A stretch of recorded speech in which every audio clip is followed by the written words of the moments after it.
Last turn पे बात कर रहे थे फ्री रेडिकल सब्स्टिट्यूशन रिएक्शन की, और अगर हमें सब्स्टिट्यूशन कराना है तो बेटा हमें एन ब्रोमो सक्सेनामाइड लेना पड़ेगा, या हम Cl2 ले सकते हैं हाई टेम्परेचर यानी 500 डिग्री सेल्सियस पर।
चलिए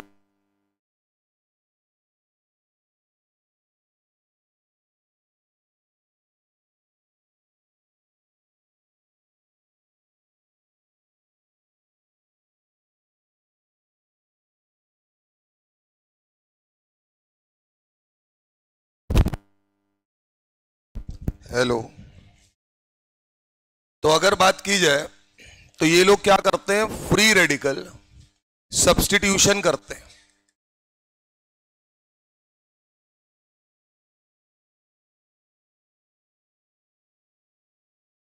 और ये सब्स्टिट्यूशन कहां पर होगा, एलाइलिक या बेंजाइलिक पोजीशन पर।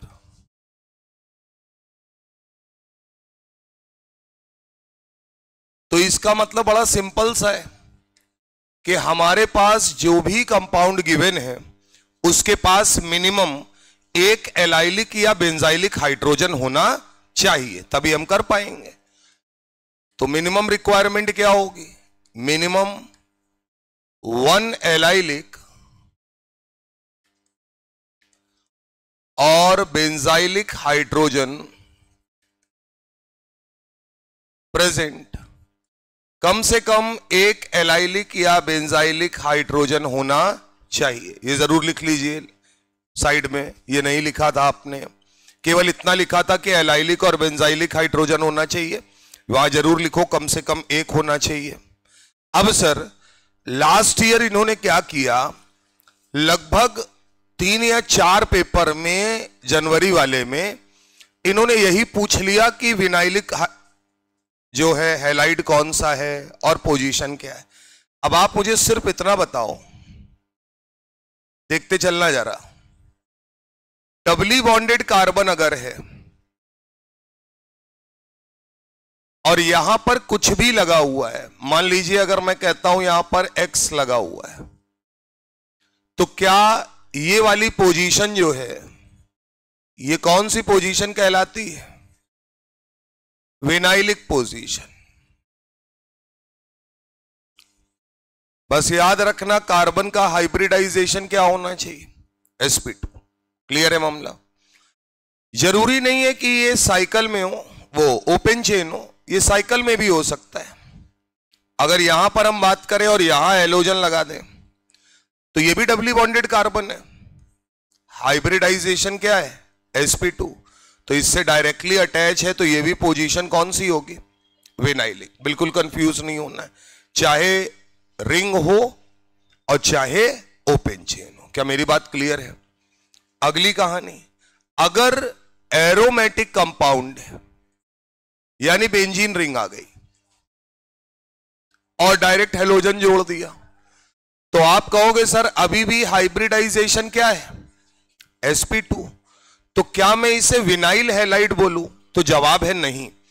एरोमेटिक जब हो जाता है तो बेटा इस पोजीशन के लिए हम लोग बोलते हैं ये हमारा क्या है? एरिल पोजीशन है, तो हम इसे बोलेंगे एरिल हैलाइड। यहां विनाइल नहीं बोलेंगे, क्या बोलेंगे? एरिल बोलेंगे। क्लियर है मामला? बेंजिल भी नहीं बोलेंगे, ध्यान रखना है, क्या बोलेंगे? एरिल बोलेंगे। तो एक तो ये याद रखना, ये कंफ्यूजन क्लियर होना चाहिए, बिल्कुल है ना, बार बार जरूरत पड़ेगी। दूसरा है यार, अगर हमारे पास डबली बॉन्डेड कार्बन से डायरेक्टली जुड़ा एक sp3 हाइब्रिडाइज कार्बन है, बात समझना, तो इसके साथ अगर मैंने 2H है और यहां X जोड़ दिया, तो इसके साथ जो भी जुड़ा है, बल्कि अगर इसको ऐसे बनाए तो ज्यादा बेटर है मामला। क्या यहां पर 2H जोड़ दें और यहां एक X जोड़ दें? X भी तो हो सकता है। तो ये सारी पोजीशंस जितनी भी हैं वो सबकी सब कहलाएंगी एलाइलिक। कौन सी पोजीशन कहलाएंगी? Allylic position. और इसे चाहो तो आप एलिल हैलाइड भी कह सकते हो। क्लियर है मामला? जैसे विनाइल बोल सकते हो ना, वैसे इसे एलिल हैलाइड भी बोल सकते हो। अब बात को सुनना, क्या ये वाले हाइड्रोजन जो है ये एलिल पोजीशन पर है, तो क्या इसे एलाइलिक हाइड्रोजन बोल देंगे? क्यों भैया? अब ये ओपन चेन में हो ये जरूरी नहीं है, ये साइकिल में भी हो सकते हैं। अगर यार आपके पास साइकिल है, यहां डबल बॉन्ड है, देखते जाना, यहां CH3 लगा है, तो आप मुझे बताइए इस डबली बॉन्डेड सिस्टम के रिस्पेक्ट में कार्बन के, क्या ये कार्बन sp3 है? बिल्कुल है। क्या बेटा यहां भी 2 हाइड्रोजन होंगे? ये कार्बन भी क्या है? sp3। यहां आते हैं, ये कार्बन भी क्या है? sp3 है या नहीं है? और ये सारी पोजीशंस कौन सी हैं? Allylic position. तो इसका मतलब ये भी क्या है? यहां अगर मैं पूछूं एलाइलिक हाइड्रोजन कितने होंगे, तो जवाब होगा 6। सॉरी 6 क्यों बोलेंगे, 7। 2 2 4 और 3 7 हो जाएंगे। ये जरूर ध्यान रखिएगा। क्लियर है मामला? चाहे साइकिल के अंदर वाले लो, चाहे साइकिल के बाहर वाले लो, पोजीशन याद रखना, इसमें फंसता है मामला, इसलिए इसको एक जरा सा लिख लोगे तो ध्यान रहेगा हमेशा। अब इसी में अगर मैं तुम्हारे सामने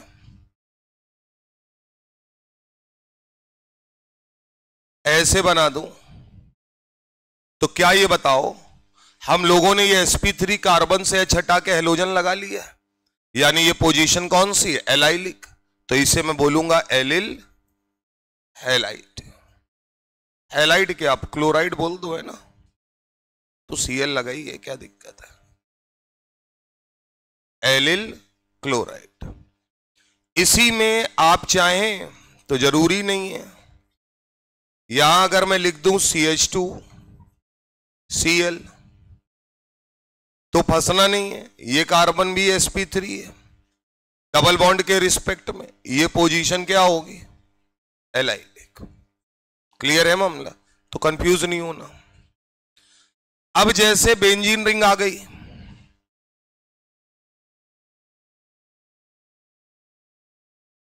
और यहां CH2 लगा दिया, तो ये एलाइलिक कार्बन है, ये तो तय बात है। लेकिन बेंजीन अगर आ गई है तो अब मैं इस पोजीशन को क्या बोलूंगा? यहां अगर X लगा है तो अब ये पोजीशन कहलाएगी बेंजाइलिक पोजीशन। क्या कहलाएगी? Benzylic position. और इसका हाइब्रिडाइजेशन तुम्हें दिख ही रहा होगा sp3, तो इसे हम बोलेंगे बेंजिल हैलाइड। क्या बोलेंगे? Benzyl halide. ठीक बात है ना? तो कंफ्यूज नहीं होना, ये H जो है वो बेंजाइलिक हाइड्रोजन है। तो बार बार आएगा, कई बार कंफ्यूजन होता है, रट्टा मारता है आदमी, तो ध्यान रखना है मेन कंसेप्ट वही है जो ओपन चेन के लिए है, वही साइकिल के लिए। बस क्या होता है, बेंजीन रिंग आने पे नाम बदल जाते हैं। विनाइल हैलाइड को बेंजीन रिंग अगर है तो एरिल हैलाइड बोलेंगे, और अगर बेंजीन जुड़ा हुआ है तो एलाइलिक पोजीशन को बेंजिल पोजीशन बोलेंगे, है ना, या बेंजाइलिक पोजीशन बोलेंगे। इन्हीं पोजीशन के लिए ये बात कर रहे हैं।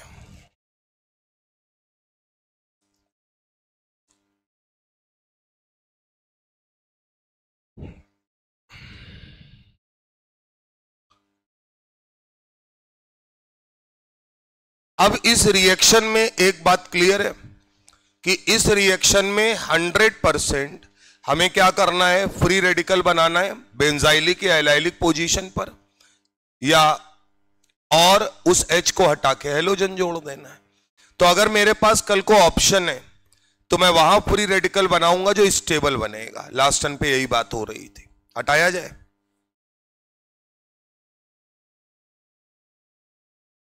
तो मेजर प्रोडक्ट आपको लिखने को आएगा केमिस्ट्री में हर बार। आपको याद रखना है कि जब भी प्रोडक्ट लिखो तो मेजर ही लिखना, ये नहीं कि बहुत सारे बन रहे हैं तो वो पॉसिबिलिटी का कोई मतलब है नहीं इतना। चलिए मान लीजिए ये है सवाल आपके पास,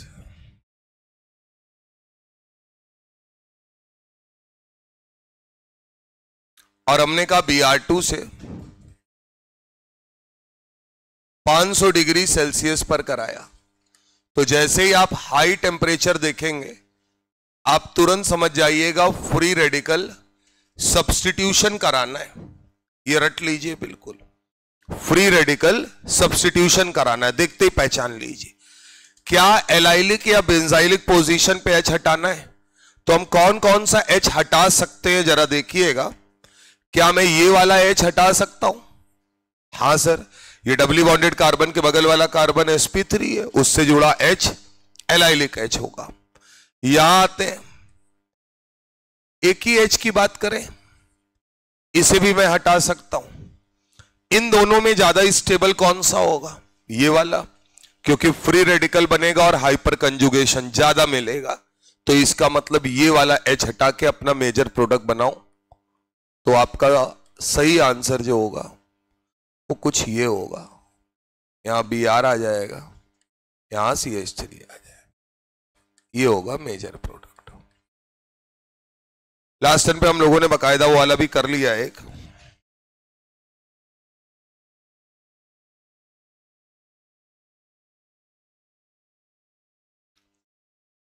ठीक है ना?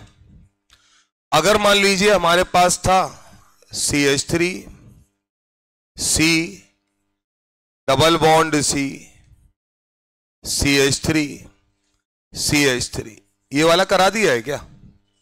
ये हो गया है। चलो दूसरा एक ले लो। अगर हमारे पास है CH3 CH double bond C, नहीं आगे बढ़ा देते हैं, यहां C है CH3 CH3 और N ब्रोमो सक्सेनामाइड के साथ कराया है। मेजर प्रोडक्ट बताइए। N ब्रोमो सक्सेनामाइड के साथ कराया है, सिंपल है। यहां कोई आपको, इधर देखो, अगर मैं यहां फ्री रेडिकल बनाऊंगा, ये तो तय है ना, और मैं यहां भी बना सकता हूं बेटा, सॉरी यहां भी बना सकता हूं। यहां साफ समझ में आ रहा है फ्री रेडिकल केवल रेजोनेंस में है, या free radical hyper conjugation plus resonance में। तो शिफ्ट कराने की कोई जरूरत नहीं है, आपका आंसर यहीं से आ जाएगा। क्या होगा? CH3 CH double bond CH single bond C CH3 CH3 और Br, ये आपका होगा मेजर प्रोडक्ट। ध्यान रखना है इतना। तो पॉसिबिलिटी फ्री रेडिकल रख लिया करो, उसके बाद दिख जाएगा तुमको खुद ही। दोनों ना जोड़ देना, बस इतना ध्यान रखना। मोनो सब्स्टिट्यूशन है ना, तो एक ही H हटाना है और सबसे अच्छा वाला H हटा के वहां पे सबसे स्टेबल फ्री रेडिकल बनाओ। लास्ट टर्न पे जो सवाल कराया था उसमें स्टेबल फ्री रेडिकल नहीं बन रहा था, उसे हमने रीअरेंज करा लिया था रेजोनेंस के द्वारा और उसके बाद प्रोडक्ट बनाया था। चला जाए, जैसे एल्केन में आइसोमेराइजेशन पढ़ा था वैसे ही एल्कीन में भी आइसोमेराइजेशन है। अगला रिएक्शन लिखिए, हो गया, बस इतना ही है इसमें। अगला लिखिए आइसोमेराइजेशन।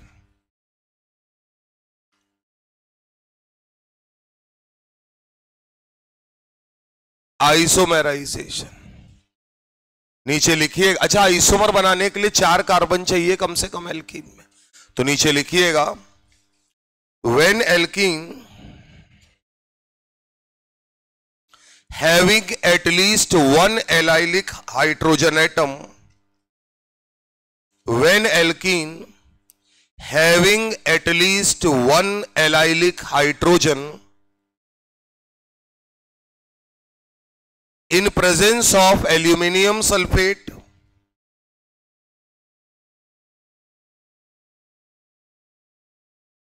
at high temperature 500 से 700 डिग्री सेल्सियस, एल्यूमिनियम सल्फेट लो और टेम्परेचर 500 से 700 डिग्री सेल्सियस, या AlCl3 ले लो, ये दोनों आइसोमेराइजेशन करते हैं, ऑब्लिक AlCl3, ये दोनों रिएजेंट जो हैं आइसोमेराइजेशन कराएंगे, लेकिन केवल और केवल तब जब हमारी एल्कीन के पास कम से कम एक एलाइलिक हाइड्रोजन प्रेजेंट होना चाहिए। देखिएगा सर, अगर मैंने ब्यूटीन 1 लिया, ब्यूटीन 1 लिया और मान लीजिए एल्यूमिनियम सल्फेट ले लिया, कोई एक तो लेना ही है,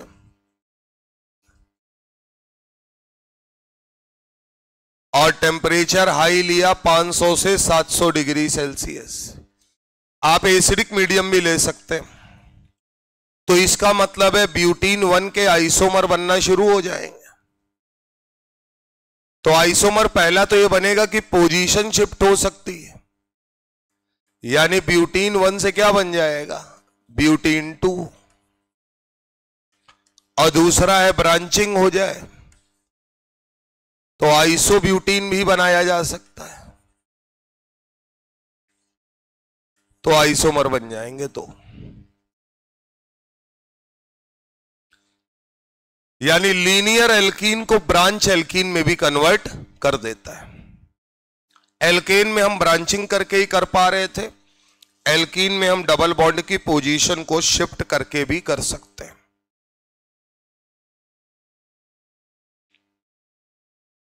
ठीक है ना, तो इतना बात याद रखना है, इतना ध्यान रखना है। अगली रिएक्शन जैसे एल्केन में पड़ी थी वैसे यहां पे भी है, कंबशन, सिंपल रिएक्शन है। कंबशन का मतलब ऑक्सीजन की प्रेजेंस में जलाना है। तो अगर हम बात करें तो कंबशन का पहला पार्ट पढ़ रहे हैं ऑक्सीडेशन, और मैंने जनरल आपको रिएक्शन बता रखी है, लेकिन अगर बताना चाहे तो एल्कीन का फॉर्मूला CnH2n होगा, ऑक्सीजन की प्रेजेंस में जलाएंगे, जितना कार्बन है सब CO2 में और जितना हाइड्रोजन है वो सब वाटर में चला जाएगा। एक रिएक्शन लिख लो, याद रहेगा। क्या ये बताइए, नंबर ऑफ कार्बन एटम जो है वो N ही रहेंगे, तो NCO2, हाइड्रोजन H2n है, तो क्या यहां पर N वाटर निकलेगा। तो अगर मैं तुमसे कहूं तो हमारे पास टोटल ऑक्सीजन एटम है 3N, यानी मॉलिक्यूल कितने होंगे, 3N/2। क्लियर है मामला। यहां पर हम कोई भी ले सकते हैं। मान लो हमने तुम्हारे सामने लिया C2H4 और O2 के साथ कराया, तो आप यहीं से देख के बता सकते हैं n बराबर 2 है, यानी 3/2 हो जाएगा। बाकी तुम समझदार आदमी हो, 2 कार्बन है, n की जगह रख दो 2, तो 2CO2 और यहां 2 टाइम्स वाटर।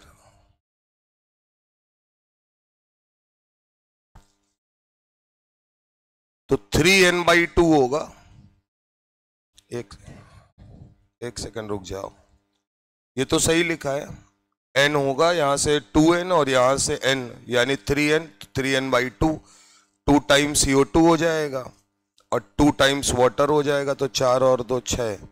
अच्छा, n बराबर 2 रखेंगे तो 3 हो जाएगा। यार एक सेकंड, ये डिवाइड नहीं सही किया है, ये लो ये। अब इसी तरीके आप बहुत सारी रिएक्शंस है उनको कर सकते हैं, उसमें कोई दिक्कत नहीं। अपने को एक जनरल फॉर्मूला भी पता है, x + y/4, याद है? कोई भी अपने पास हाइड्रोकार्बन होगा तो x + y/4 से कर सकते हैं, कोई समस्या नहीं है।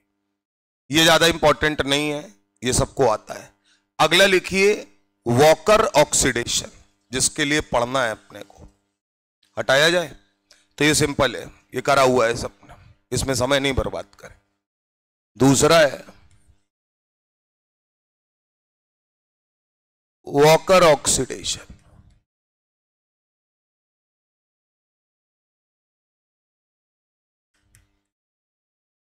लिखिएगा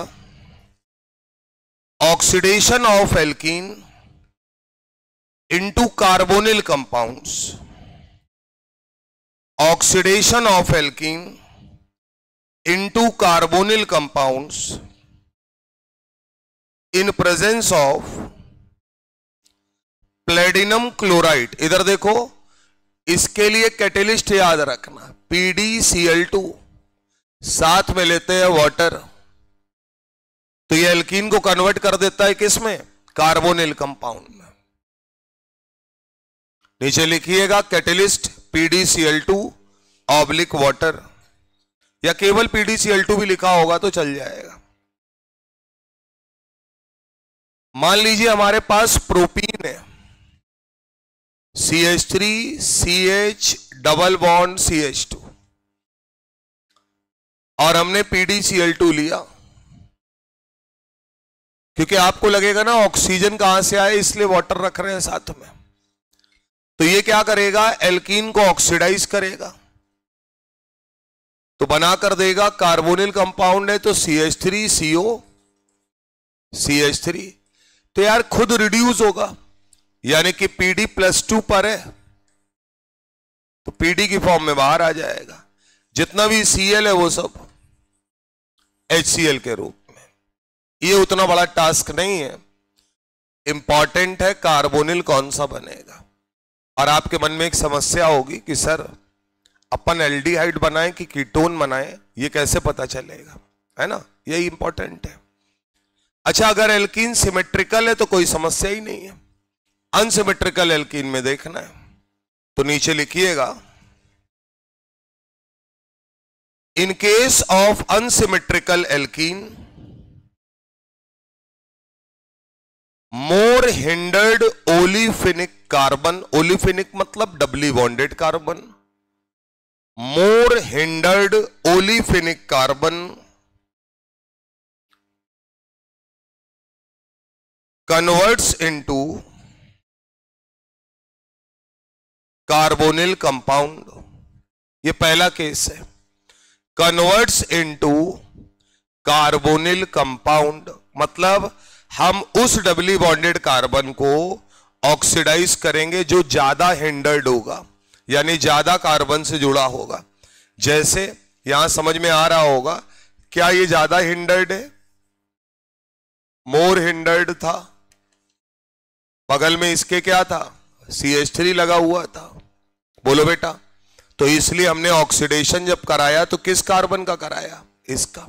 करा हम दोनों का सकते थे, तो ये अपने आप ही कैसा है? अगर सिमेट्रिकल होगा तो कोई दिक्कत ही नहीं है ना, फिर तो किसी का भी करा दो। जैसे मान लो एग्जाम्पल के तौर पे अगर मैं तुम्हारे सामने ये रखता तो यहां कहां तुम्हें कोई दिक्कत थी? यहां तो साफ दिख रहा है तुम्हें, सिमेट्रिकल है मामला। तो अगर सिमेट्रिकल है और यहां मैंने लिखा PdCl2 वाटर, तो तुम दोनों में से किसी का भी एक का करा दो तो बनेगा CH3 CO CH2 CH3। Clear है मामला? अगर इस तरीके का है CH2 डबल बॉन्ड CH2 तो भी कोई समस्या नहीं है। PdCl2 वाटर यानी ये बना के देगा CH3 CHO, कोई दिक्कत नहीं है, कोई भी एक पकड़ लो, है ना।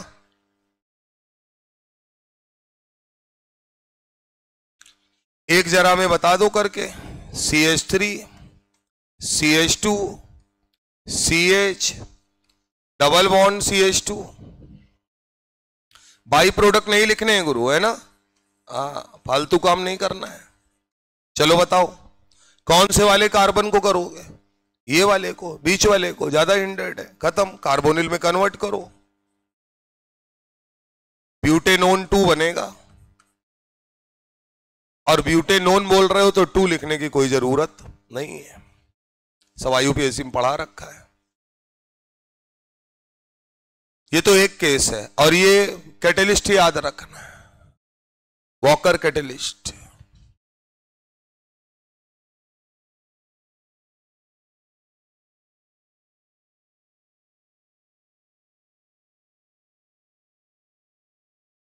अगर हमारे पास एक से ज्यादा डबल बॉन्ड है, ये भी तो हो सकता है, तो क्या हम सबका करा दें कि किसी एक का कराएं? सेलेक्टिव है तो नीचे लिखिएगा case number 2, if compounds have more than 1 double bond.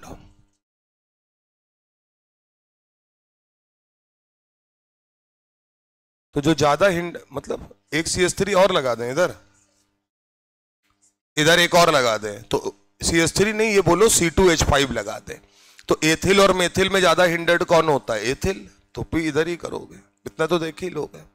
अरे कार्बन ज्यादा होंगे तो ग्रुप बड़ा हो जाएगा ना यार, तो हो गया ज्यादा हिंडर्ड। और क्या है, ज्यादा लोग घेरे या ज्यादा बड़ा ग्रुप घेरे, इसीलिए एल्किल नहीं लिखवाया है, मोर हिंडर्ड लिखवाया है। अगला लिखिए, इफ एल्कीन या if compounds having more than 1 double bond, if compounds having more than 1 double bond, then oxidation take place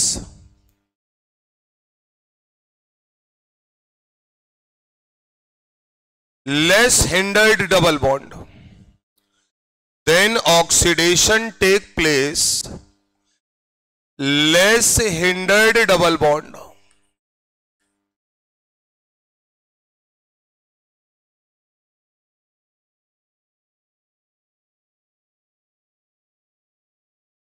simple reaction है, मैकेनिज्म नहीं है कोर्स में, लेकिन अगर आ जाएगी तो हालत खराब कर देगी आपकी। ये देखिए साहब, ये सब बीच में आ जाती हैं एक बार। इधर देखो सर, अब यहां एल्कीन चुननी है कि किस एल्कीन पर कराना है, नियम नहीं चेंज होगा। तो यहां पे ये बताइए, क्या ये ज्यादा हिंडर्ड है और ये लेस हिंडर्ड है? तो वो कह रहे हैं किस एल्कीन पर ऑक्सीडेशन कराओ? Less hindered. तो इसका मतलब हम लोग ऑक्सीडेशन यहां कराएंगे क्योंकि ये लेस हिंडर्ड एल्कीन है। तो ऑक्सीडेशन के लिए एल्कीन चुनने के लिए इन्होंने बताया है। अब नियम वही रहेंगे, क्या? जब एल्कीन पता चल गई तो किस डबली बॉन्डेड कार्बन का ऑक्सीडेशन होगा? जो ज्यादा हिंडर्ड हो। तो इसका मतलब इन दोनों में कौन सा कार्बन? ये वाला। क्लियर है मामला कि नहीं है? तो आंसर क्या होगा? CH3। हाँ, हिंडर्ड के चक्कर में फंसना नहीं है गुरु। CO CH2 CH double bond C CH3 CH3। एक बार देख लीजिए, कोई कंफ्यूजन हो तो पूछ लीजिए अभी। मामला समझ में आया कि नहीं आया? इधर देखो, जब मुझे एल्कीन का ऑक्सीडेशन कराना है और PdCl2 वाटर दिया है, यानी वॉकर ऑक्सीडेशन है, ये क्या करता है? एल्कीन को कार्बोनिल कंपाउंड में कन्वर्ट करता है। कार्बोनिल क्यों बोल रहे हैं? C डबल बॉन्ड O होना चाहिए। एल्डिहाइड भी हो सकता है, कीटोन भी हो सकता है, ठीक बात है। अब वो ये कह रहा है कि अगर एक डबल बॉन्ड है तो उस कार्बन पे कराओ, भाई दो कार्बन होंगे जो ज्यादा स्टेरिक हिंडर्ड हो, जिसमें ज्यादा एल्किल ग्रुप अटैच हो या ज्यादा बड़ा एल्किल ग्रुप अटैच हो, ठीक बात। अगर एक से ज्यादा एल्कीन या डबल बॉन्ड प्रेजेंट है तो डबल बॉन्ड चुनना पड़ेगा किस पे ऑक्सीडेशन कराए, तो लेस हिंडर्ड वाले एल्कीन पर ऑक्सीडेशन करते हैं। लेकिन जब एल्कीन चुन लिए तो कार्बन कौन सा लेंगे? मोर हिंडर्ड। क्लियर है मामला? ये ध्यान रखना है आपको। हटाया जाए सर। अगला हेडिंग डालिए, हाइड्रोक्सिलेशन, और बहुत इंपॉर्टेंट रिएक्शन है ये। अगला हेडिंग डालिए, हाइड्रोक्सिलेशन।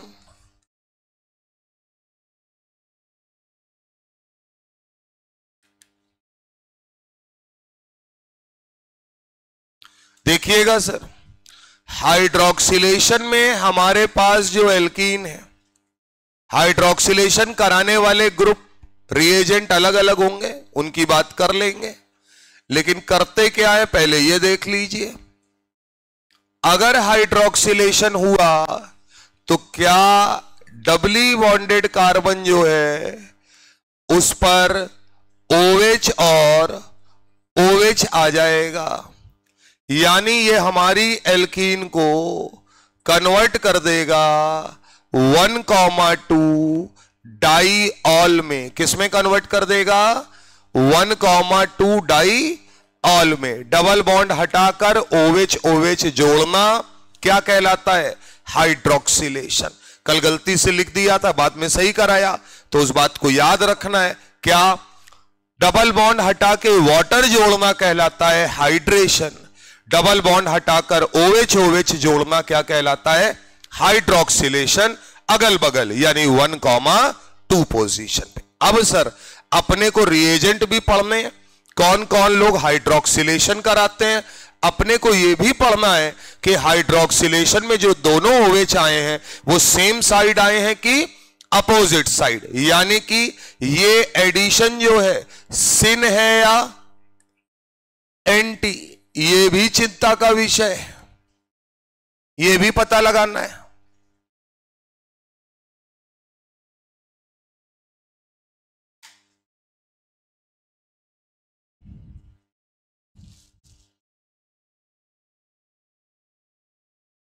चलिए सर,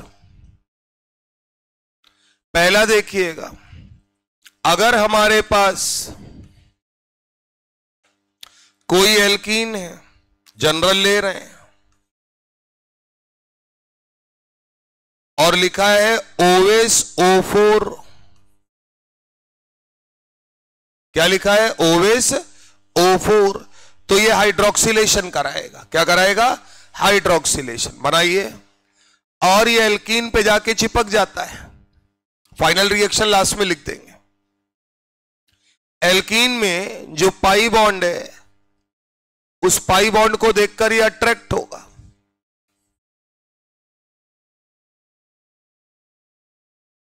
और ये हमारे सामने कुछ ये बना देगा, देखना।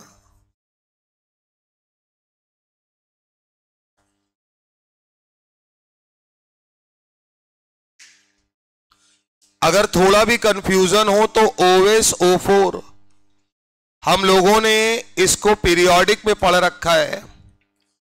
OS जो है मैक्सिमम ऑक्सीडेशन स्टेट दिखाता है +8, RU और OS, याद है आपको? तो याद रखना ये कौन सा ऑक्सीडेशन नंबर दिखा रहा है? +8। बिल्कुल सही है। क्या ये बताओ दोनों ऑक्सीजन लेके पाई बॉन्ड की तरफ अट्रैक्ट हो जाएगा? तो यहां पर जो इंटरमीडिएट बना वो कैसा बना? साइक्लिक। ये ध्यान रखना है, इसलिए मैकेनिज्म से स्टार्ट किया। साइक्लिक इंटरमीडिएट बना। अब अगर बात करें तो पानी मार दीजिए, यानी कि हाइड्रोलिसिस कर दीजिए। पानी भी एसिडिक मीडियम में काम करता है। तो अगर बात करेंगे तो इसका हाइड्रोलिसिस जब कराएंगे, सुनना, तो क्या ये बॉन्ड तोड़ने हैं? खुद ही सोचिए, कार्बन पर प्लस है, ऑक्सीजन पर माइनस है, यानी ऑक्सीजन को मिलेगा H+ और कार्बन को मिलेगा OH-। क्या सेम साइड से जुड़ता हुआ दिख रहा है?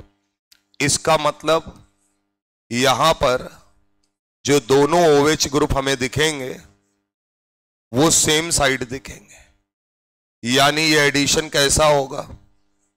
सिन एडिशन होगा। साइक्लिक इंटरमीडिएट बना है, रीअरेंजमेंट का कोई चांस नहीं है, तो समस्या नहीं है। बना लीजिए, पहला रिएजेंट रट्टा मार लीजिए, OSO4 in presence of water क्या करता है? एल्कीन पर हाइड्रोक्सिलेशन करता है। अच्छा, चिंता नहीं करनी है, ये बना देगा H2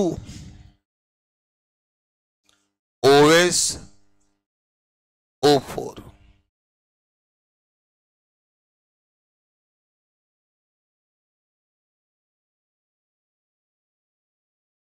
तो पहला वाला रिएजेंट कंफर्म होना चाहिए आपको, ठीक बात है। मैकेनिज्म भी सामने है तो कोई कंफ्यूजन नहीं होगा।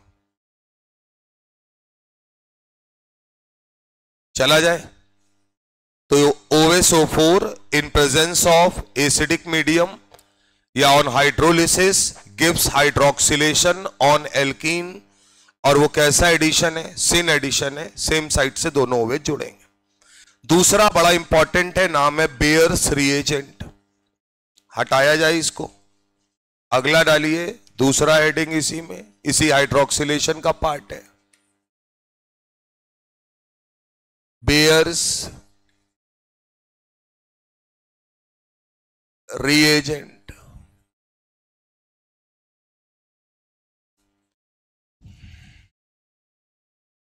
लिखिएगा 1% alkaline KMnO4। KMnO4 strong oxidising agent है। हम लोग यहां पर सिर्फ डाइऑल बना के छोड़ दे रहे हैं, यानी हम इसकी स्ट्रेंथ को कम रख रहे हैं, इसीलिए लिखा है 1% एल्कलाइन KMnO4। कोऑर्डिनेशन कंपाउंड पढ़ के निकले अभी अभी। कलर कैसा है गुरु? चाहे 1% क्यों ना हो, कलर कैसा है? पिंक कलर है। रीजन बोलो। Due to ligand to metal charge transfer, बोलो यार, या चार्ज ट्रांसफर स्पेक्ट्रम बोल सकते हैं, बोलो भैया। KMnO4, K2Cr2O7, K2CrO4, CrO2Cl2, इन चारों के कलर के पीछे रीजन क्या है? Ligand to metal charge transfer. Clear है मामला? आओ भैया नीचे देखो सर, कहा क्या जाता है, सुनना। Baeyer's reagent unsaturation test perform करता है। आपके में प्रैक्टिकल केमिस्ट्री भी है। अनसैचुरेशन टेस्ट मतलब अगर ये जाकर एल्कीन में जुड़ गया तो इसका मतलब सीधा सा है कि इसका पिंक कलर डिसअपियर हो जाएगा और पता चल जाएगा कि 100% वहां पर डबल बॉन्ड रहा होगा कार्बन कार्बन के बीच में। क्लियर है मामला? तो ये क्या परफॉर्म करता है? Unsaturation test. नीचे लिखो, Baeyer's reagent use for test of unsaturation in alkene as well as in alkyne. बोला भी था, जो काम एल्कीन में एक बार है एल्काइन में 2 बार है।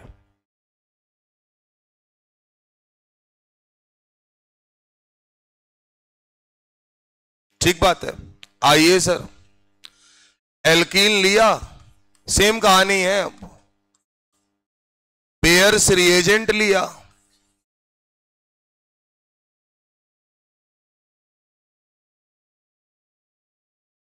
वो क्या करेगा? MnO4 माइनस है अपने पास, यहां देखना भाई, KMnO4 है 1% एल्कलाइन,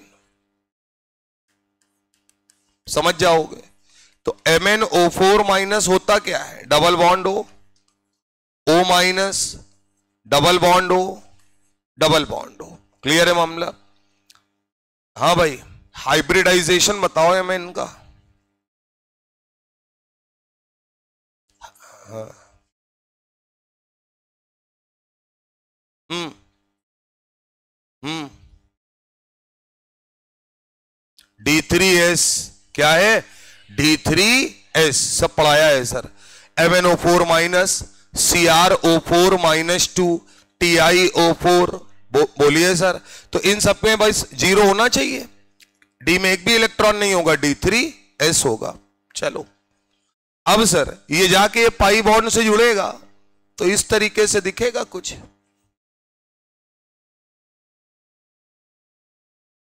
O माइनस बाहर ही रखना, उसको ना जोड़ देना।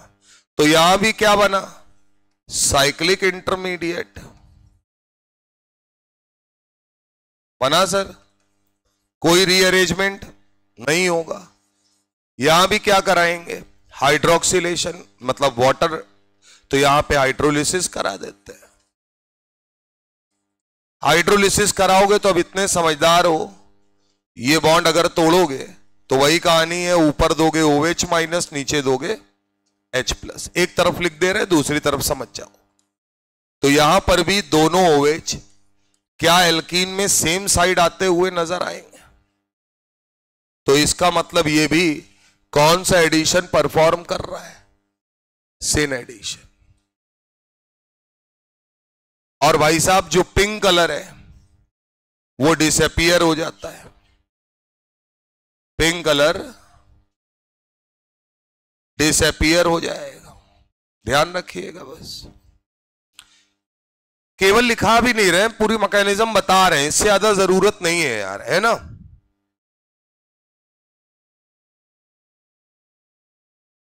तो दो रिएजेंट आपके सामने हैं, एक ऑस्मियम वाला है OSO4, हाइड्रोलिसिस कराया, हाइड्रोक्सिलेशन हुआ। दूसरा बेयर्स रिएजेंट है जो अनसैचुरेशन टेस्ट भी देता है, क्योंकि पिंक कलर गायब हो जाता है तो पता चल जाता है एल्कीन है कि एल्काइन है। बोलो सर, यानी कार्बन कार्बन के बीच में या तो डबल बॉन्ड होगा या ट्रिपल बॉन्ड होगा। क्लियर है मामला? दोनों ही कौन सा एडिशन कराते हैं, सिन, यानी दोनों OH कहां जुड़ेंगे, सेम साइड, सीधा फंडा है।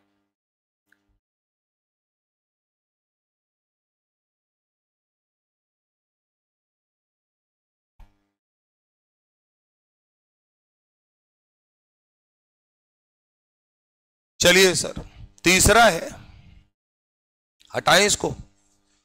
तीसरा है एल्कीन लिया और ऑक्सीजन की प्रेजेंस ली, सिल्वर लिया। क्या लिया, सिल्वर लिया, यानी Ag in presence of O2।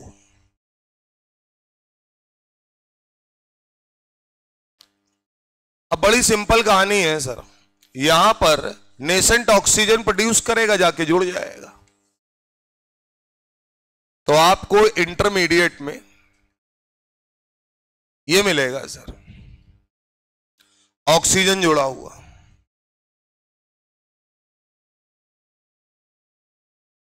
अब कहानी सुनना जरा बढ़िया से। जब ऑक्सीजन यहां जुड़ गया तो अब हमने इसकी रिएक्शन वाटर के साथ कराई, और अब ये हाइड्रोलिसिस नहीं करेगा, मीडियम एसिडिक नहीं है, तो अब ये न्यूक्लियोफाइल की तरीके अटैक करेगा।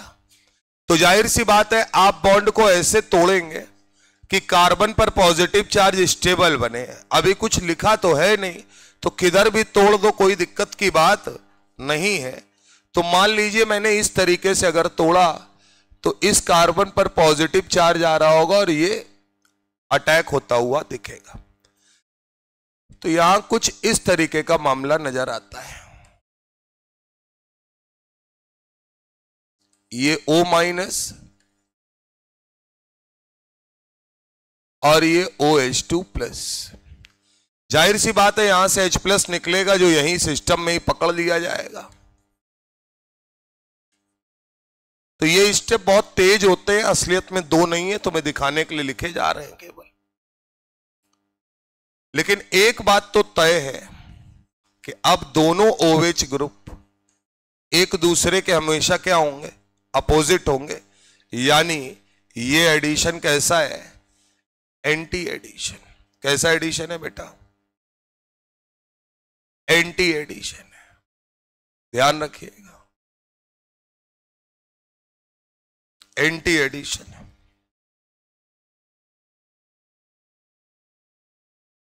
वाटर यहां एज अ न्यूक्लियोफिलिक अटैक करता है, ठीक है ना।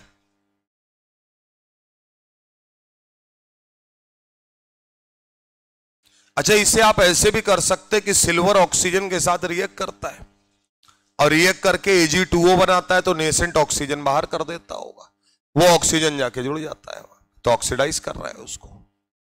चौथा है सर कि अगर मैं कोई पर एसिड ले लूं, क्या ले लूं, पर एसिड। ये हमारे पास एल्कीन है और हमने पर एसिड की प्रेजेंस में, जिसे मैं नॉर्मली लिख रहा हूं RCO3H की फॉर्म में, पेरोक्साइड लिंकेज होना चाहिए, बस ऐसे समझो, बहुत टेंशन नहीं लेना। ये देखो RC डबल बॉन्ड OH, ये है पर एसिड। ये अपने अंदर से नेसेंट ऑक्सीजन दे सकता है, तो वही सेम काम यहां भी होगा।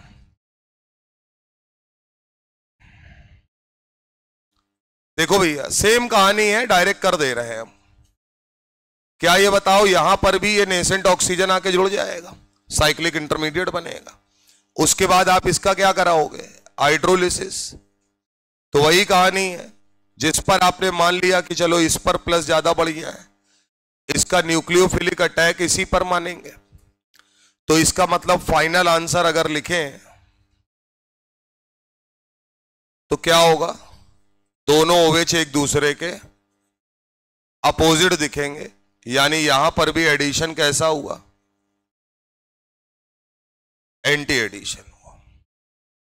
क्लियर है मामला।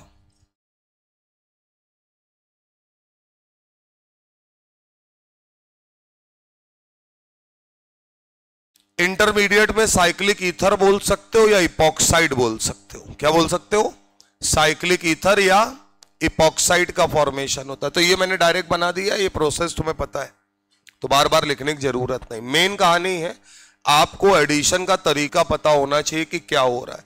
अच्छा, यहां R की जगह कुछ भी लगा लो, कोई फर्क नहीं पड़ेगा।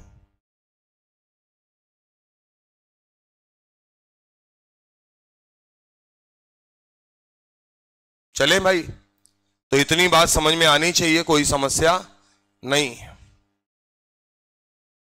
देखिए सर, अगर मेरे पास एल्कीन है और मैं इस एल्कीन पर हाइड्रोक्सिलेशन करा रहा हूं, यानी OH ग्रुप लाके जोड़ रहा हूं, तो मुझे बस रिएजेंट ध्यान रखने हैं। देखो भैया, अगर मैं कह रहा हूं कि सिन एडिशन कराओ, कौन सा, सिन एडिशन, तो क्या क्या ले सकते हैं, OSO4 in presence of water, acidic medium. Clear है मामला। दूसरा, pairs reagent 1% dilute alkaline KMnO4, पूरी बात अगर लिखे, और दूसरे स्टेप में क्या करते हैं, हाइड्रोलिसिस। ये दो हैं, ये सिन एडिशन कराएंगे। अगर मुझे एंटी एडिशन कराना है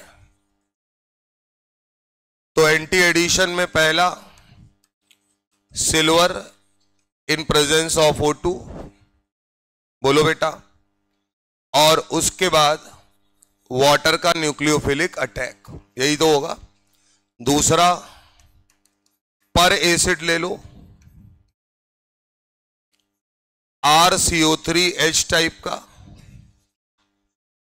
और फिर वाटर। सभी में, चारों में जो इंटरमीडिएट बन रहा है वो साइक्लिक बन रहा है, कोई दिक्कत नहीं है। रीअरेंजमेंट नाम की कोई चीज यहां पर नहीं होती, तो याद रखना है रीअरेंजमेंट नहीं होता।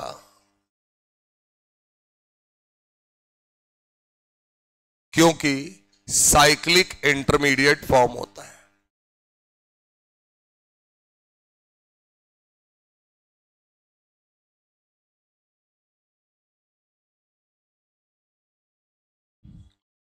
क्लियर है मामला?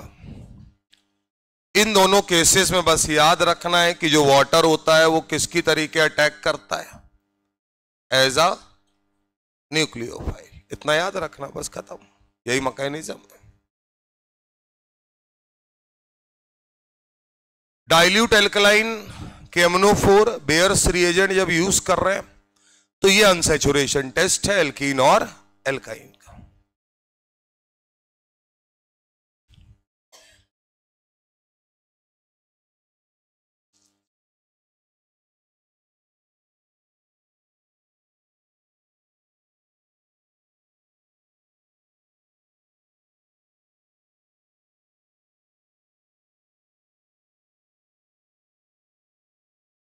यहां तक समझ में आना चाहिए।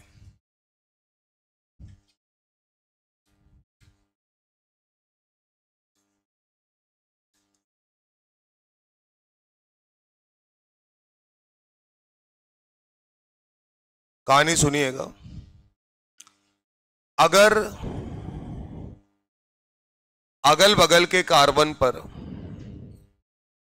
सिंगल बॉन्डेड कार्बन है ना, अगल बगल के कार्बन पर हम यहां पर कुछ OH और OH लगा दें तो इस पोजीशन को बोलते हैं विसिनल पोजीशन, यानी मैं इसे बोलूंगा विस डाई ऑल। या अगर मैं यहां XX लगा देता तो मैं बोलता विसिनल डाई हैलाइड। क्लियर है मामला? अगर एक ही कार्बन पर, जो कि OH के केस में तो संभव नहीं है, एक ही कार्बन पर दो सेम चीजें लगा दी जाए, हैलोजन रुक सकता है, तो इसे बोलते हैं geminal position, gem dihalide. तो क्या मैं ये बोल सकता हूं कि जब मैं हाइड्रोक्सिलेशन कराता हूं तो क्या बनता है, विस डाई ऑल। क्लियर है मामला? तो ध्यान रखिएगा, हाइड्रोक्सिलेशन कराने पर यह बनता है।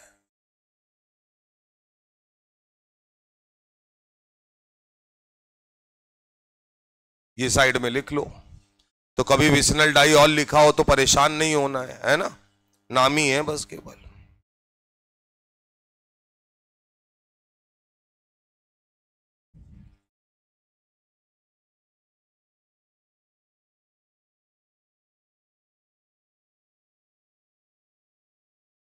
तो एक्स्ट्रा पॉइंट में एक पॉइंट तो ये लिख लीजिए,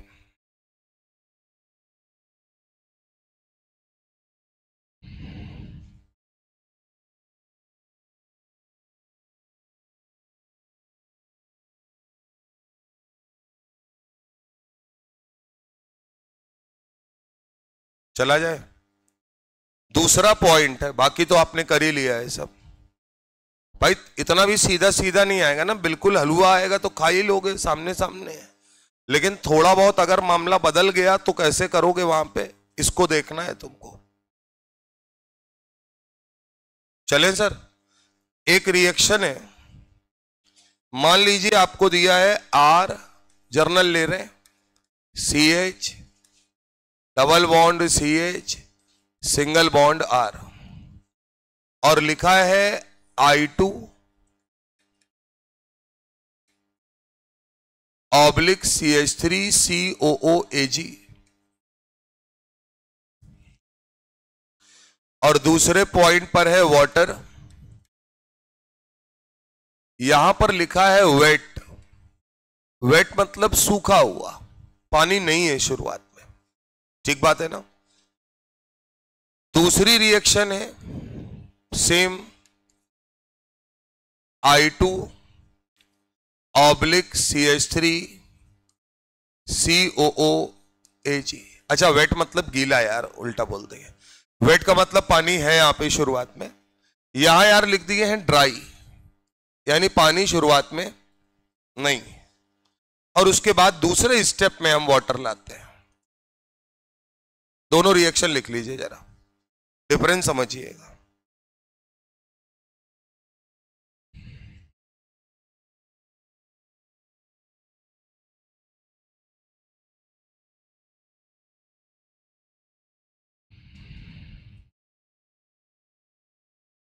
अब सीधा सा फंडा समझो, I2CH3COH, ये लोग भी हाइड्रोक्सिलेशन ही करा रहे हैं, बात समझना। और इसकी मैकेनिज्म कोर्स में नहीं है, लेकिन बीच में फंसाने के लिए आ सकता है। इन दोनों का काम क्या कराना है? हाइड्रोक्सिलेशन। तो यहां भी हाइड्रोक्सिलेशन होगा,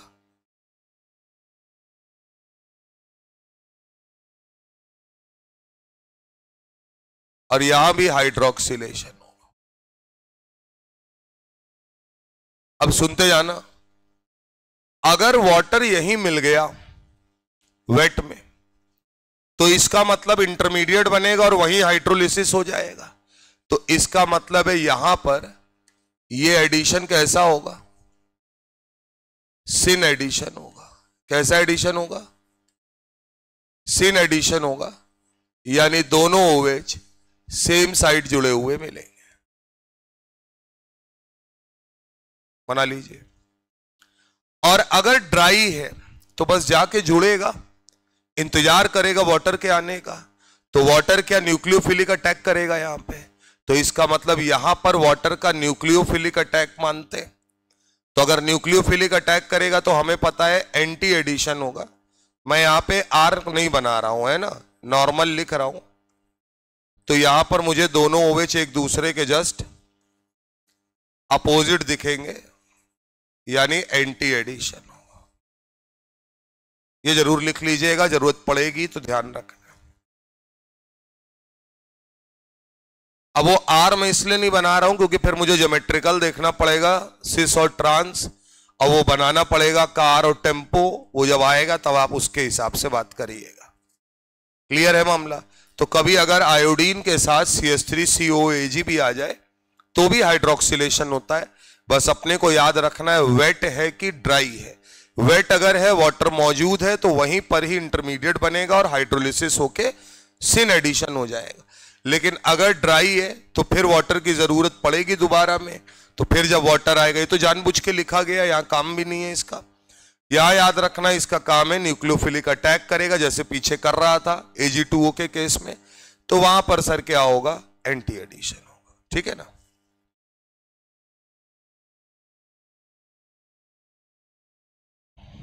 चलो भैया, एक सवाल जरा कर दो तो भरोसा हो जाए हमको। सोच समझ के जवाब देना है। ये हमारे पास एल्कीन है और हमने कहा यहां हमने कुछ X लिया और हमारा प्रोडक्ट बना ये।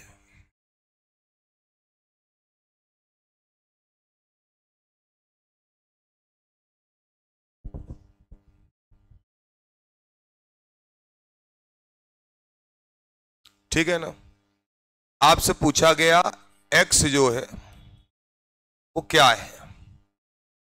पहला ऑप्शन आपको दिया गया KMnO4 ऑब्लिक H2O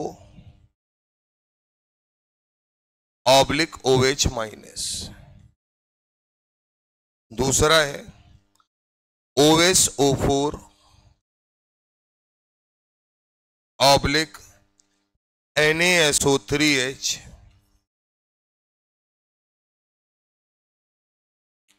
तीसरा ऑप्शन है I2 ऑब्लिक CH3COOAG वेट। चौथा है ऑल ऑफ दिस। अब बिल्कुल एग्जैक्ट तो नहीं बनाएंगे, थोड़ा बहुत घुमाए फिराएंगे भी। तो अब तुम्हें कंफ्यूज नहीं होना है। ये जो लिखा है ना, ये अल्कलाइन मीडियम है और H2O पानी में मिला हुआ है, यानी बेयर्स रिएजेंट है। क्या ये बताओ, यहां पर स्टीरियो नजर आ रहा है? मैंने दोनों वेज बनाए हैं, यानी कि इसका मतलब मैं जो भी एक्स लूं, मैं जो एडिशन कराना चाह रहा हूं, मैं वो एडिशन कैसा कराना चाह रहा हूं? Syn addition. बोलो भैया, यानी हमारा जो पूरा का पूरा मामला है वो सिन एडिशन हम कराना चाह रहे हैं। तो भाई साहब, क्या ये बेयर्स रिएजेंट है, सिन एडिशन देगा?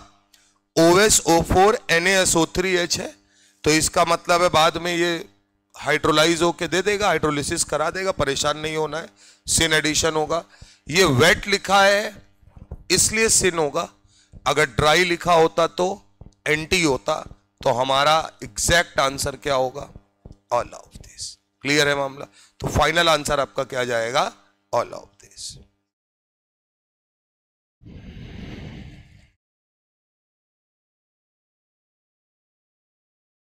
सोडियम बाइसल्फाइड ले सकते हैं, उसमें कोई परेशान होने की जरूरत नहीं है।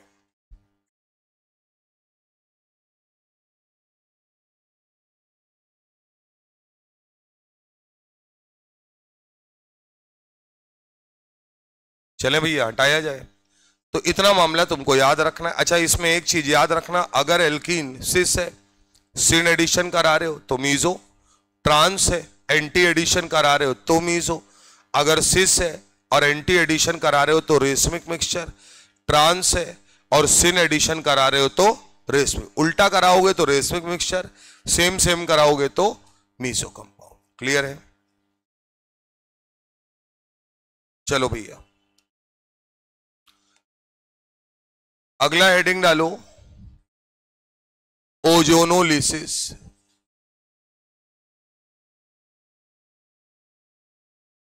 मोस्ट इंपॉर्टेंट रिएक्शन है।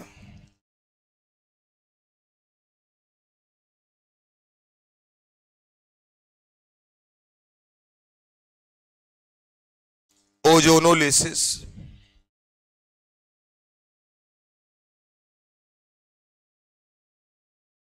देखिएगा सर, अगर मेरे पास एल्कीन है,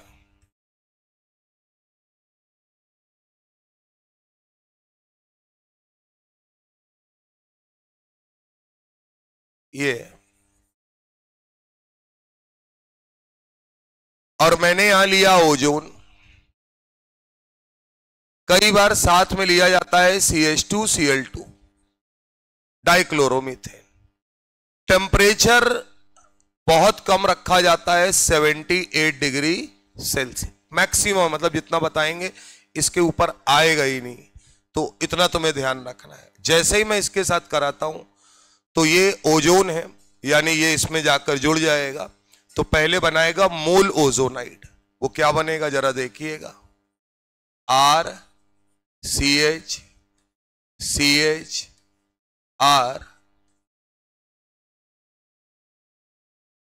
ये ओजोन मॉलिक्यूल जुड़ जाएगा।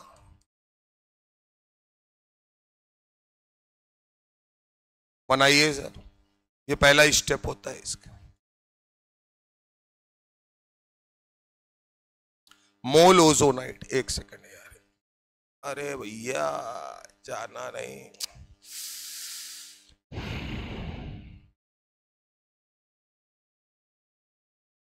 तुम्हारी सर, रुक जाओ, स्ट्रक्चर गलत बन,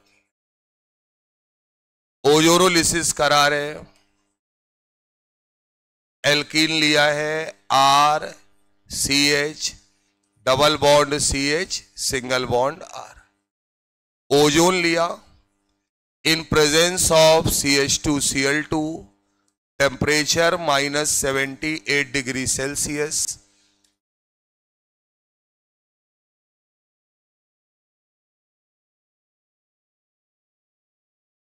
यहां पर अगर हम बात करेंगे तो ये कन्वर्ट होता है पहले इसमें, इसका ये स्ट्रक्चर थोड़ा गलत बन गया था, ये नाम वही है मोल।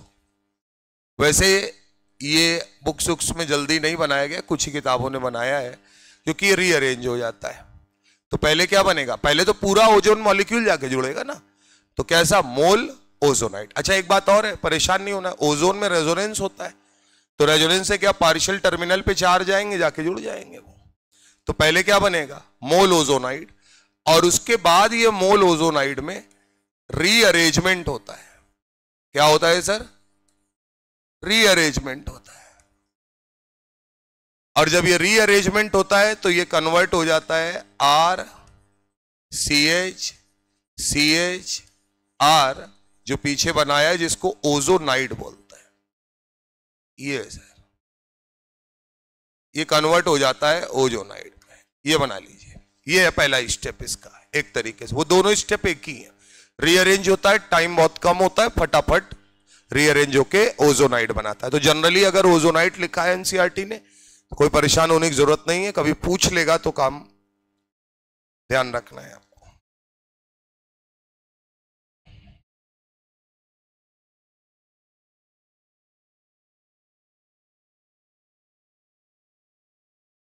अब साहब जो ओजोनाइड है वो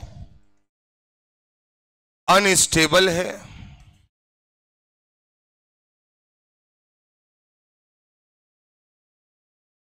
एक्सप्लोजिव इन नेचर है,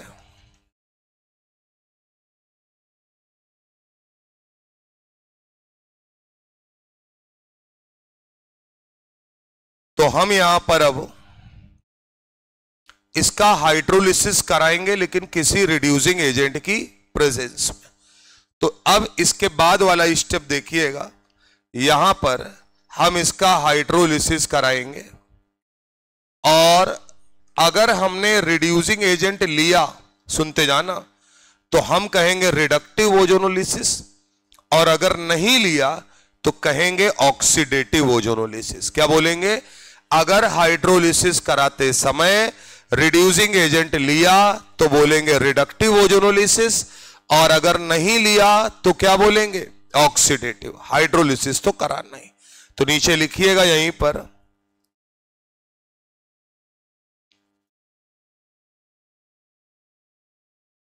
यहां लिखो हाइड्रोलिसिस कराते समय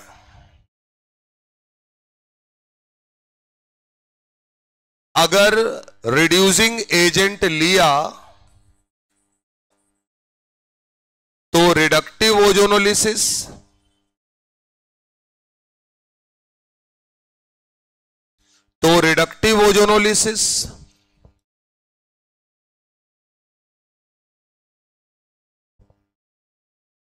और अगर रिड्यूसिंग एजेंट नहीं लिया तो ऑक्सीडेटिव ओजोनोलिसिस। यहां जब आप हाइड्रोलिसिस कराएंगे, इधर देखिए, तो यहां पर सुनिएगा जरा बात को गौर से, हम यहां पर बॉन्ड की ब्रेकिंग करेंगे। तो जब हम बॉन्ड को ब्रेक करते हैं तो सुनते जाना बात को मेरी जरा, सारे बॉन्ड तोड़ने पड़ेंगे।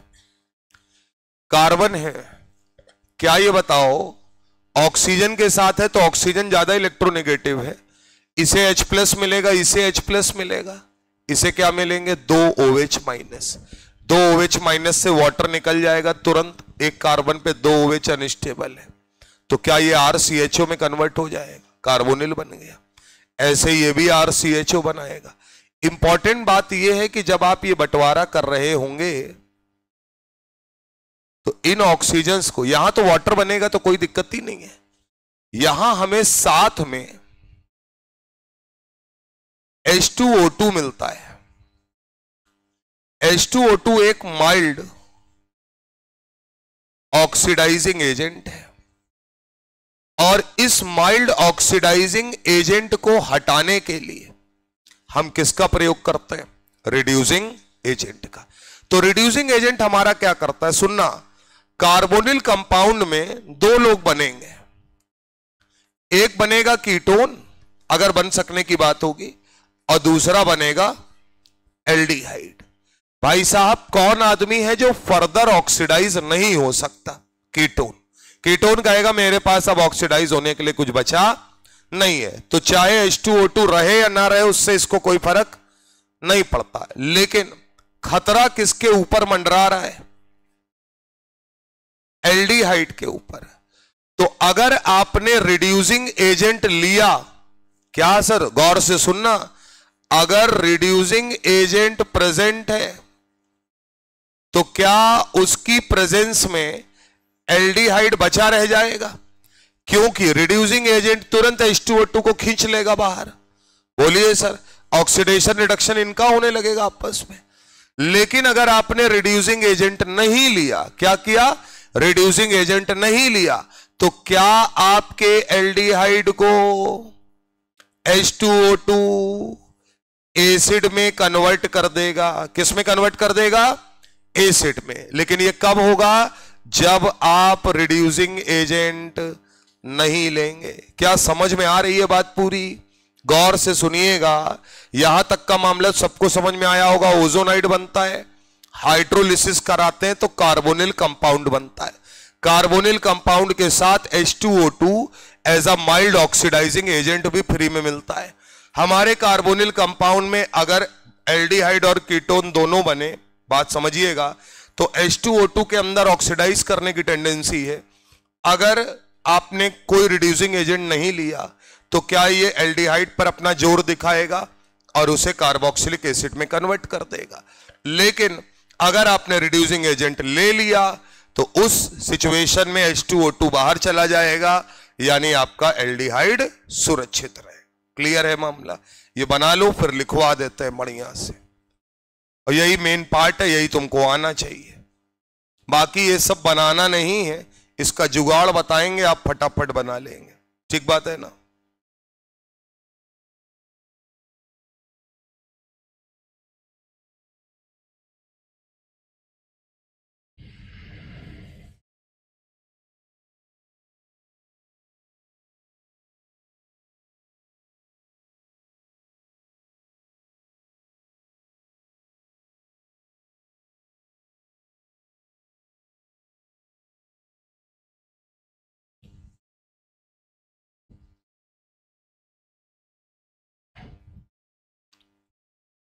बोले सर, जल्दी उतारो फटाफट, नहीं तुम डिजाइने बनाते रह जाओगे। मेन तुम्हें समझाने के लिए हमने बताया। अच्छा ये बताओ, अगर कीटोन हो तो चाहे रिड्यूसिंग एजेंट लो या ना लो कोई फर्क, केवल किसके ऊपर दिक्कत है, एल्डिहाइड के ऊपर। क्लियर है मामला?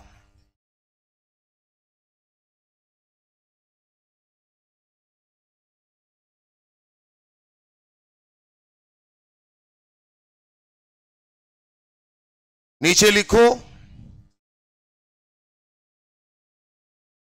एल्कीन का ओजोनोलिसिस कराने पर, अब डायरेक्ट बात बोल रहे हैं, ओजोनाइड बनता है। सीधे आ गए, ये तो तुम जानकार हो, बीच में बनता है मोलोजोनाइड। क्या बनेगा, ओजोनाइड बनता है, जिसका हाइड्रोलिसिस कराने पर, जिसका हाइड्रोलिसिस कराने पर कार्बोनिल कंपाउंड, जिसका हाइड्रोलिसिस कराने पर carbonyl compound aldehyde comma ketone comma दोनों कॉमा बोथ, अरे दोनों ही बन सकते हैं, केवल एल्डिहाइड केवल कीटोन या एल्डिहाइड कीटोन का mixture, comma both formed with mild oxidizing agent H2O2, formed with mild oxidizing agent H2O2, साथ में क्या मिलेगा, माइल्ड ऑक्सीडाइजिंग एजेंट H2O2। पहला पॉइंट लिखो, पहला पॉइंट लिखो, अगर रिड्यूसिंग एजेंट की अब्सेंस में, अगर रिड्यूसिंग एजेंट की अब्सेंस में हाइड्रोलिसिस कराया तो ऑक्सीडेटिव ओजोनोलिसिस कहलाएगा, तो ऑक्सीडेटिव ओजोनोलिसिस कहलाएगा।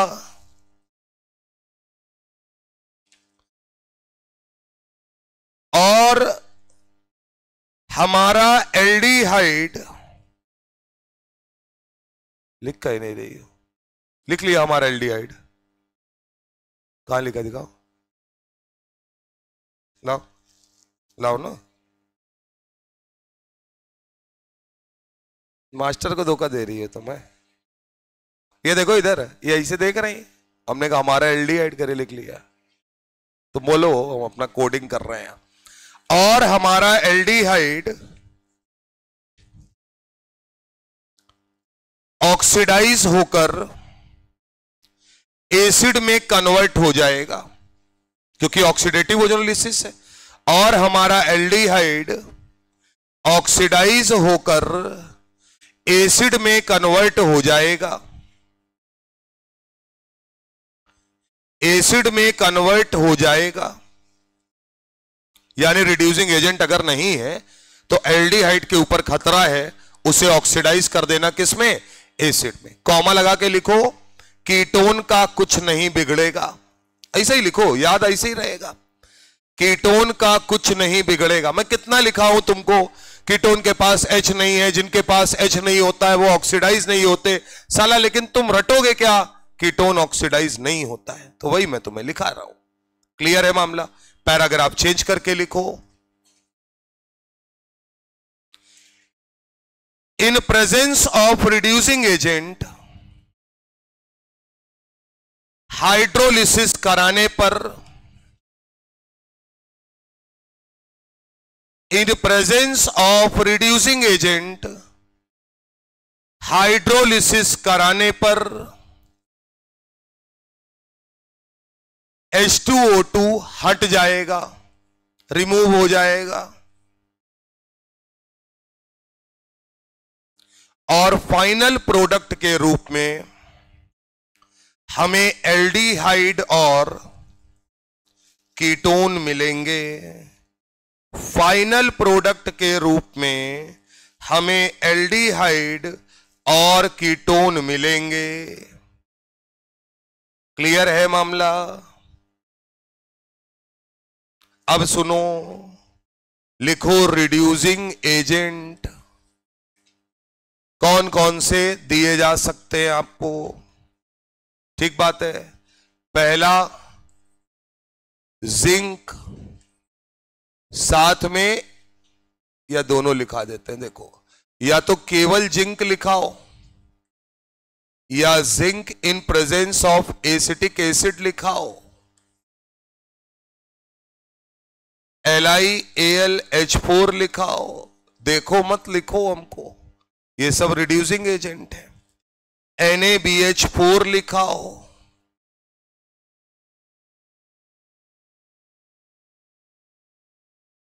पांचवा है H2 निकिल लिखाओ, ट्राइफेनिल फॉस्फीन लिखाओ, ये भी रिड्यूसिंग एजेंट है। सातवां है डाइमेथिल सल्फाइड यानी CH3 का होल ट्वाइस S,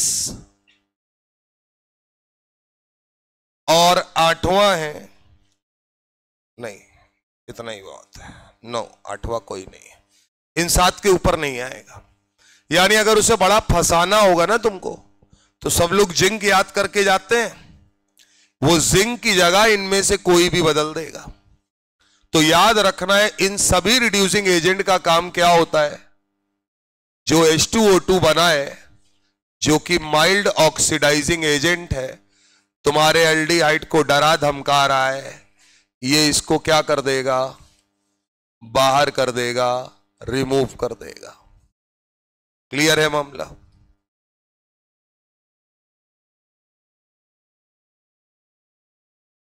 रिमूव कर देगा।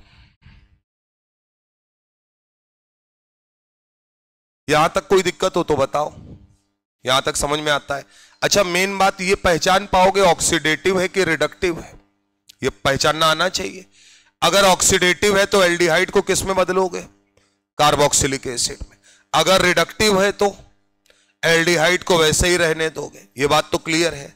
अब हम लोग ये सब नहीं बनाएंगे कि मोल ओजोनाइड बनाए और फिर ये दुनिया भर की नौटंकी करें, ना ना ना ना ना, ये नहीं करेंगे। हम कहेंगे सारे डबल बॉन्ड कार्बन कार्बन के बीच के डबल बॉन्ड तोड़ दो, ऑक्सीजन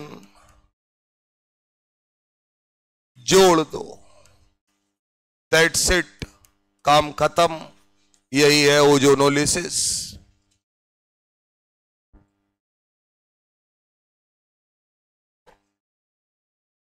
दस मिनट बाद बांटना है, ताका झांकी मत करो। खड़े हैं ऐसे,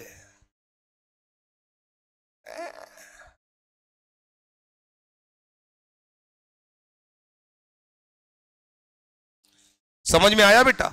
सारे डबल बॉन्ड तोड़ दो, ऑक्सीजन जोड़ दो, प्रोडक्ट बन जाएगा तुम्हारा। पहचान लेना ऑक्सीडेटिव है कि रिडक्टिव। अगर रिडक्टिव है तो जो बनाया है वहीं काम खत्म, लेकिन अगर ऑक्सीडेटिव है तो एल्डिहाइड को किस में कन्वर्ट कर दोगे? एसिड में। क्लियर है बात? कितना भी बड़ा सवाल है आप आराम से कर सकते हैं। चलो आओ सवाल करते हैं सीधे। चलिए सर, हटाया जाए? अरे बोलो भैया। हाँ,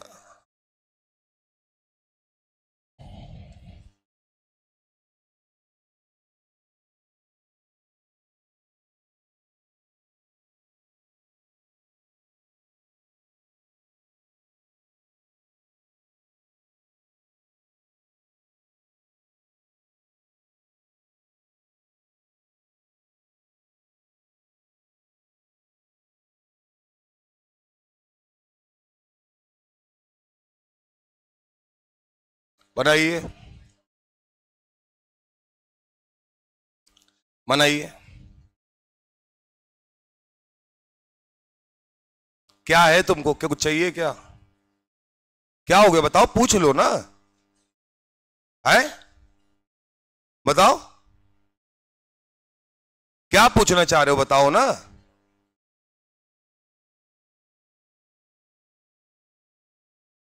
मतलब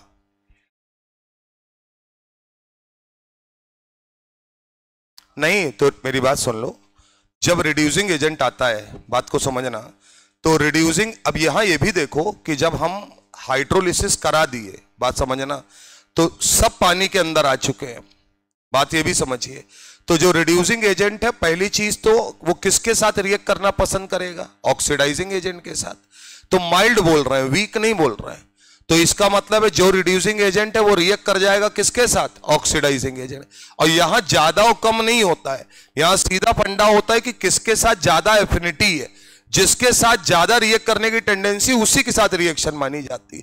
थोड़े मॉल, दो चार मॉलिक्यूल अगर वापस चले भी जाएंगे तो उससे सेहत पे कोई फर्क नहीं पड़ता, क्योंकि कोई भी रिएक्शन 100% पॉसिबल नहीं है। बात समझ में आ रही है कि नहीं आ रही? तो ज्यादा एफिनिटी जिसके, ऐसे अगर चिंता करोगे, मां बाप बनोगे सवाल का, तो गड़बड़ा जाएगा कि यार ऐसा, जैसे तुम तैयारी करने आए, तो तैयारी करने आए तो तुमने पॉजिटिव चीजें देखी ना। रोड क्रॉस करते हो तो रोड क्रॉस करते समय अगर सुबह पेपर पढ़ो तो पेपर में देखे कि 2 लोग कुचल के मर गए, तो बोले सर ऐसा नहीं हो सकता है सड़क पार करते समय ट्रक आ जाए और बिल्कुल रोटी बना के चला जाए? हमको बिल्कुल बना सकता है, लेकिन तब भी हम सड़क पार करते हैं, क्योंकि हम ये मानते हैं कि ऐसा नहीं होगा कि हजारों ट्रक चले आ रहे हैं, कि तुम घर से निकले बाहर और तुमने बोला कि नहीं हो, जैसे ही पहला कदम बढ़ाए देखा 1000 ट्रक चले आ रहे हैं हॉर्न बजाते हुए, कि आज तुम्हें निपटा के मानूंगा। नहीं सर, तुम्हें मालूम है सड़क क्रॉस करते हो एक्सीडेंट देखा, तुम आगे निकल गए, पीछे वाले का हो गया, तो तुम क्या बोलते हो? आगे से ध्यान रखेंगे और अच्छे से। तो वही चीज यहां है यार, 100% कुछ नहीं होता, तो थ्योरी पे मत शक करो यार। मैं क्या बोल रहा हूं, ऑर्गेनिक में समस्या यही आएगी अभी आगे चल के।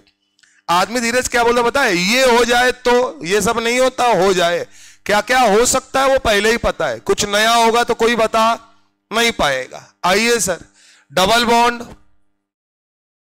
तोड़ दीजिए, ऑक्सीजन जोड़ दीजिए, सीधा फंडा है। तो क्या बनेगा प्रोडक्ट जरा देखो, CH3, C double bond O, CH3, यहां बना सर CH3, और समझदार हो, जो भी ऑक्सीजन होगा अगर डबल बॉन्ड तोड़ा है तो डबल बॉन्ड O की तरीके आएगा। बेटा ये बना है कीटोन, ये भाई साहब बने हैं एल्डिहाइड, बने हैं या नहीं बने? अब आपको पहचान लेना है कि जिंक प्रेजेंट है, यानी एक ऐसा ओजोनोलिसिस है रिडक्टिव वाला। तो अगर ये रिडक्टिव ओजोनोलिसिस है तो तुम्हारा एल्डिहाइड सुरक्षित है, यानी फाइनल प्रोडक्ट यही है। लेकिन यहां है, क्या यहां कोई रिड्यूसिंग एजेंट नहीं है? इसका मतलब ये कैसा ओजोनोलिसिस है? ऑक्सीडेटिव ओजोनोलिसिस है।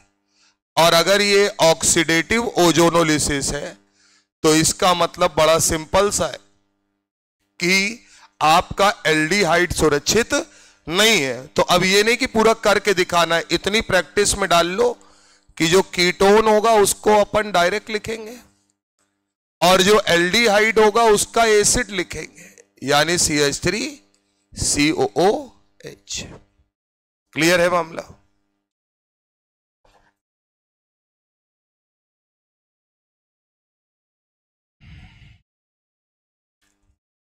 अगला सवाल देखिए।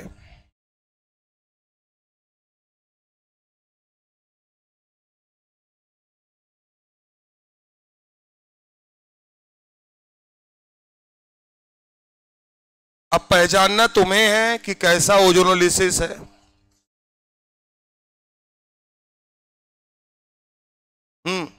अब सब काम पहले से कर लो। क्या जिंक नजर आ रहा है? और जिंक अगर नजर आ रहा है तो आप समझदार है, RO से जान जाएंगे रिडक्टिव ओजोनोलिसिस है, यानी कि आप एल्डिहाइड बनाइए बिंदास, कोई दिक्कत नहीं है। आओ भैया, क्या ये बताओ, ये बॉन्ड डबल बॉन्ड ब्रेक करोगे और ब्रेक करके इनको ऑक्सीजन ऑक्सीजन पकड़ाओगे तो क्या ये दो टुकड़ों में बढ़ जाएगा? पहला टुकड़ा कैसा नजर आएगा जरा देखो, और कार्बन देखे रहना भाई। यहां अगर हम बात करें तो क्या ये CH double bond O CHO बन जाएगा। यहां आते हैं तो क्या ये कीटोन यानी COCH3 होगा, ठीक है ना। इधर आइए, इसकी अगर बात करें तो ये CHO और यहां आएंगे तो ये डबल बॉन्ड O। तो क्या सेम चीज दो बार बन गई है? तो इसका मतलब अब आपको ध्यान रखना है, सिमेट्रिकल अगर मामला है तो एक ही चीज को दो बार लिखने की कोई जरूरत नहीं है, यानी ये कितनी बार है? दो बार है, 2 टाइम्स है, बस खत्म।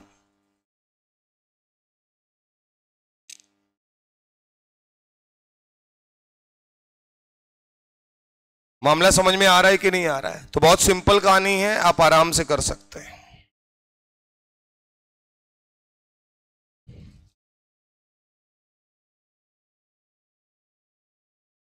चलो भैया, हटाया जाए।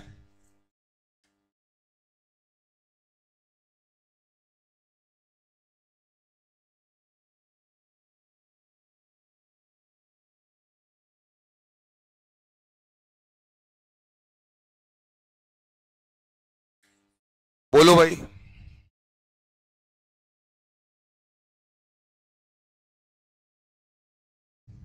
बताओ बेटा।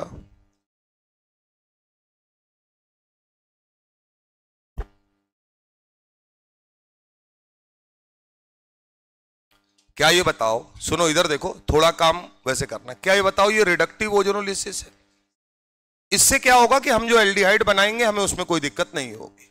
आइए, क्या ये बॉन्ड हमने इस तरीके से तोड़े? सारे तोड़ने हैं ना। क्या लिखा है? सारे बॉन्ड तोड़ दो। या एक्सेस वैक्सेस का मतलब नहीं होता, वो अपने आप ही पूरा है। अब ये बताओ, इधर देखो, क्या ये बताओ कि कॉमन पीस जो यहां से निकल रहा है वो ये 2 कार्बन का ही तो है। अरे केक मान लो 3 भागों में बांट रहे हो तो सिमेट्रिकल है चारों तरफ। तो अगर सिमेट्रिकल है तो क्या ये 2 कार्बन का एक पीस निकलेगा और किनारे किनारे डबल बॉन्ड होगा, यानी बनेगा CHO सिंगल बॉन्ड CHO। कितनी बार? 3 बार। क्लियर है बात? बना लीजिए सर। रिडक्टिव ओजोनोलिसिस है तो इसे ऑक्सीडाइज कराने की कोई जरूरत नहीं। लेकिन अगर आपको क्वेश्चन में दिया गया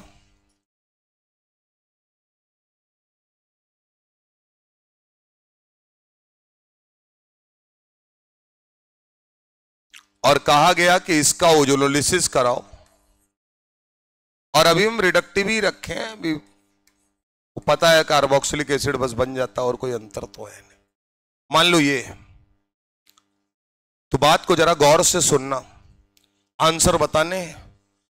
एक बात कंफर्म है, ये बेंजीन है और गोला बना है, यानी कि डबल बॉन्ड की पोजीशन फिक्स नहीं है। तो इसका मतलब इस सवाल को करने के लिए देखते जाइएगा गुरु,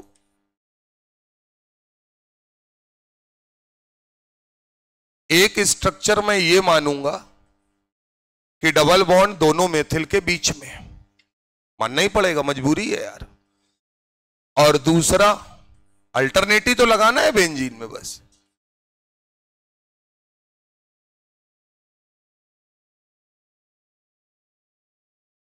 ये मानेंगे दोनों पॉसिबल है भैया।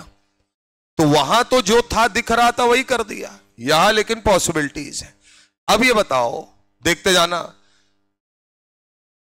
तोड़ा मैथ है, केमिस्ट्री खत्म है, प्रोडक्ट बताने हैं, कितनी बार बना है ये बताना इंपॉर्टेंट नहीं है। देखते जाना, क्या ये बताओ, ये 2 कार्बन का पीस बाहर आएगा, दोनों को ऑक्सीजन मिलेगा, तो CHO सिंगल बॉन्ड CHO यहां से भी मिल रहा है, यानी एक ही चीज है। तो मैं बोल सकता हूं एक प्रोडक्ट होगा मेरा CHO सिंगल बॉन्ड CHO, ठीक है। दूसरा सर, इसे देखिएगा, CH3CO CHO, क्या समझ पा रहे हो? CH3 C double bond O single bond CHO। यहां आते हैं, CH3 C double bond O CHO, दोबारा लिखने की कोई जरूरत नहीं है, हमें थोड़ी मालूम है कितने मॉलिक्यूल लिए कितने, ये बोल रहे दोनों की पॉसिबिलिटी, तो पॉसिबल प्रोडक्ट लिख रहे। यहां हो बेटा, तो जरा इसको देखो, क्या ये एक नया प्रोडक्ट दिख रहा है? CH3 C double bond O single bond C double bond O CH3, होगा या नहीं होगा? तो यहां पर ये 3 पॉसिबल प्रोडक्ट फॉर्म हो सकते हैं, मना लीजिए भाई। CHO CHO 2 बार लिख के क्या मिलने वाला है? तो अपन इसको 2 बार नहीं लिख रहे कि इससे भी मिल रहा है, इससे डिफरेंट प्रोडक्ट बनाने के लिए हमें इसके पॉसिबल स्ट्रक्चर देखने पड़ेंगे। समझ में आया कि नहीं आया? तो ये इसके पॉसिबल स्ट्रक्चर्स होंगे। बेंजीन में खतरा होता है, डबल बॉन्ड रेजोनेंस में होता है, कौन सा वाला लेंगे कंफर्म नहीं, ठीक है ना।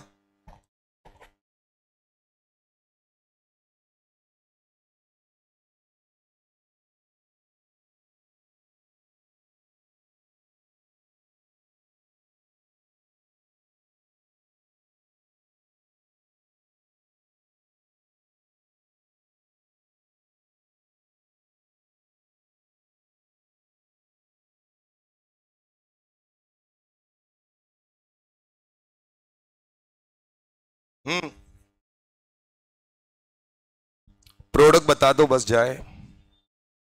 इधर देखो, डबल बॉन्ड तोड़ दो, तो ये एरो जरूर बना लिया करो जिससे पिक्चर क्लियर हो जाए। क्या ये बताइए,